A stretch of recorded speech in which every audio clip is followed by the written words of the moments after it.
The last thing I did before leaving the airport was kiss my husband goodbye and watch his plane disappear into the clouds. We laughed, promised to call that night, and I drove home thinking I'd surprise him by finally repainting the guest room while he was away. Then my phone rang. It was our housekeeper. She wasn't crying because she'd broken something. She whispered only one sentence that made my blood run cold. "Please don't go home. Check your security cameras first." I opened the app with shaking hands, and what I saw changed my marriage forever. My name is Emily Carter, and I'm 38 years old. Until that afternoon, I believed I had the kind of marriage people quietly wish they had. My husband, Daniel, and I had been together for 12 years. We weren't flashy or perfect, but we trusted each other completely. At least, I thought we did. Daniel worked as a regional sales director, and business trips were simply part of our life together. That morning, I drove him to the airport just like I had dozens of times before. We grabbed coffee, laughed about how he'd probably complain about airline food within an hour, and hugged outside the security checkpoint. He kissed my forehead, smiled, and said, "I'll be home before you know it." I smiled back. "I'll miss you. I'll call as soon as I land." I watched him disappear into the crowd before walking back to my car. I remember thinking how lucky I was to have someone who still kissed me goodbye after all those years. The drive home was peaceful. I was already planning a quiet weekend. Maybe I'd repaint the guest room while Daniel was away. Maybe I'd finally organize the garage he'd been promising to clean for months. Then my phone rang. The screen showed Maria, our housekeeper. She almost never called me directly, especially while she was working. I answered with a smile. "Hi, Maria. "Everything okay?" For several seconds, I heard nothing except uneven breathing. Then, in a trembling whisper, she finally spoke. "Mrs. Carter, please don't come home." My smile disappeared instantly. Before I could ask why, she added words that made every hair on my arm stand up. "Please check your security cameras first." For a moment, I couldn't even answer. "Maria, what happened?" "I can't explain over the phone," she whispered. "Please just don't drive here. Open your security cameras first." The call ended. I pulled into the nearest grocery store parking lot, my hands suddenly too shaky to hold the steering wheel. My heartbeat echoed in my ears as I grabbed my phone and opened the security app we'd installed after a package theft 2 years earlier. The front yard camera showed nothing unusual. The driveway was empty. The backyard looked peaceful, the garden swaying gently in the afternoon breeze. I almost laughed at myself. Maybe Maria had mistaken something harmless. Then I opened the living room camera. Nothing. The kitchen camera. Empty. The hallway camera. Still nothing. I let out a slow breath. Maybe the system had glitched. Then I noticed one small red icon. Office camera, offline. That had never happened before. I tapped refresh. Loading. Loading. Still offline. My stomach tightened. I refreshed again. The screen suddenly flickered. The picture returned. At first, the office looked perfectly normal. Daniel's desk. Bookshelves. His laptop. Everything exactly where it belonged. Then the office door slowly opened. Someone stepped inside using a key. Not forcing the lock. Not sneaking through a window. Walking in like they belonged there. I leaned closer to the screen, barely breathing. The person wore a dark baseball cap, pulled low, and sunglasses that hid most of their face. Whoever it was moved confidently through our house, as if they already knew every room. Then they reached up, removed the cap, and I felt every ounce of warmth leave my body. I recognized that face instantly, but my mind refused to believe what my eyes were seeing. I blinked hard, convinced stress was playing tricks on me. It couldn't be. I pinched the screen and zoomed in.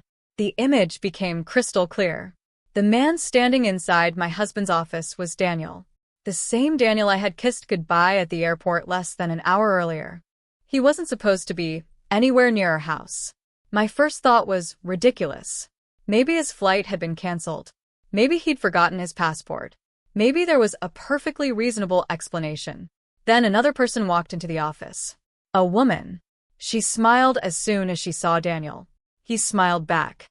There was no confusion. No surprise. They hugged like two people who had done it many times before. My stomach twisted. Daniel gently closed the office door behind them. A few seconds later, Maria called again.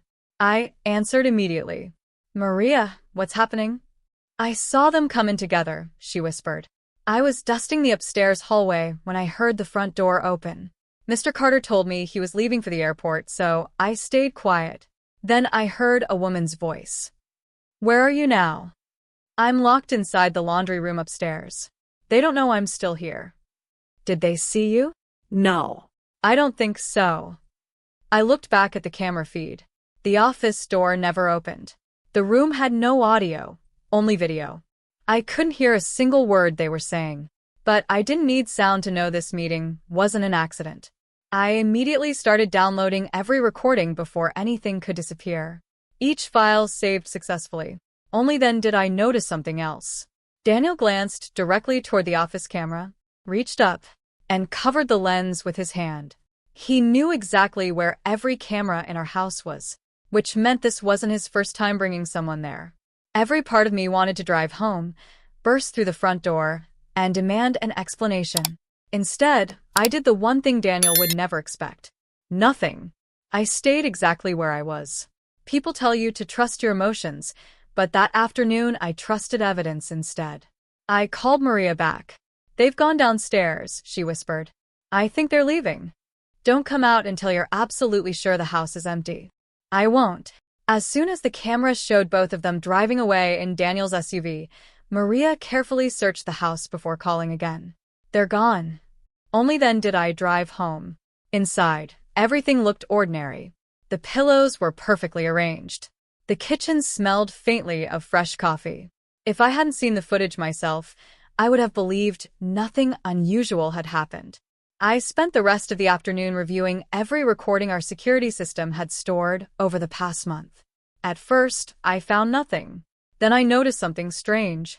The office camera had gone offline several times before. Always during weekday afternoons. Always for less than 2 hours. I checked the dates against Daniel's calendar. Every outage happened while he had claimed to be attending client meetings. Maria quietly brought me another surprise. I didn't think it mattered before, she said, placing several delivery receipts on the table. These packages kept arriving while you were at work. Mr. Carter always carried them straight into his office. The shipping labels showed expensive electronics and storage boxes. Nothing had my name on it. Curious, I logged into our shared financial account. Several large transfers appeared over the previous 6 months. The descriptions were vague. Consulting fees. Business expenses, travel reimbursements. Except the numbers didn't match Daniel's company records. Someone had been moving money. Then I found one payment that froze me in place. A monthly lease for a private storage unit. Daniel had never mentioned renting one. And suddenly, I realized the lies stretched far beyond one afternoon. The next morning, I met with a family attorney carrying a folder filled with screenshots, bank statements, delivery receipts, and copies of the security footage. She examined everything without interrupting. Finally, she looked up. Emily, she said gently, don't confront him yet. If there's more, let him believe you know nothing. It wasn't the advice I wanted. It was exactly the advice I needed. Over the next week, my attorney requested financial records I had never thought to review. Since we shared most of our accounts, gathering the documents was surprisingly easy. The pattern became impossible to ignore. Money had been leaving our savings in small amounts for months. Never enough to trigger suspicion, but together, it added up to a staggering sum. Then another document arrived. A lease agreement. Not for the storage unit. For a furnished apartment across town. The tenant's name was Daniel Carter. The lease had started almost 4 months earlier. I felt sick. He hadn't made one terrible decision. He had built an entirely separate future while smiling across the dinner table from me every night. Even the airport goodbye suddenly made sense. He never intended to leave the country. He only needed me to believe he was gone long enough to use our home without questions. Maria continued helping quietly. She remembered dates, package deliveries, unexpected visitors.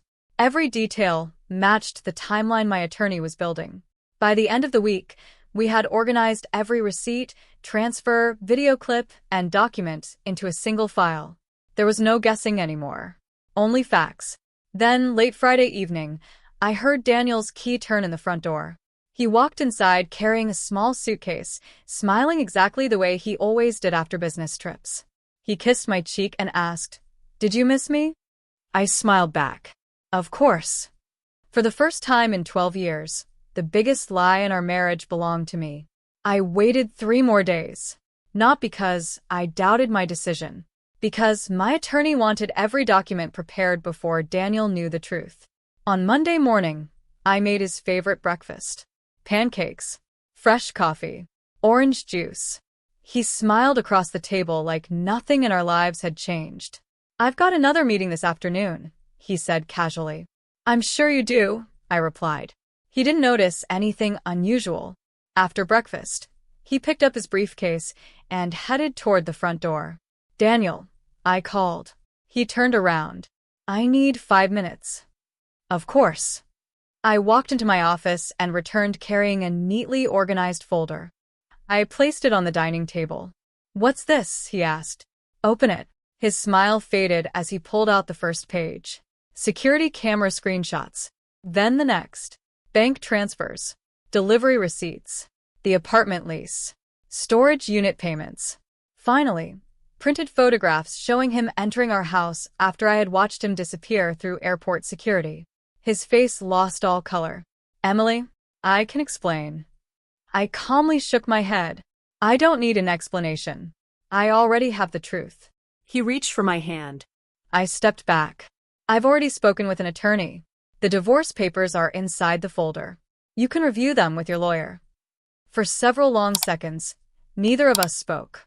The silence felt heavier than any argument. Then I picked up my purse. As I walked toward the door, I looked back one final time. "I kissed my husband goodbye at the airport," I said quietly.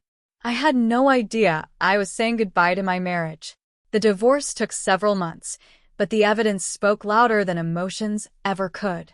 Because everything had been carefully documented, the process stayed focused on facts instead of arguments.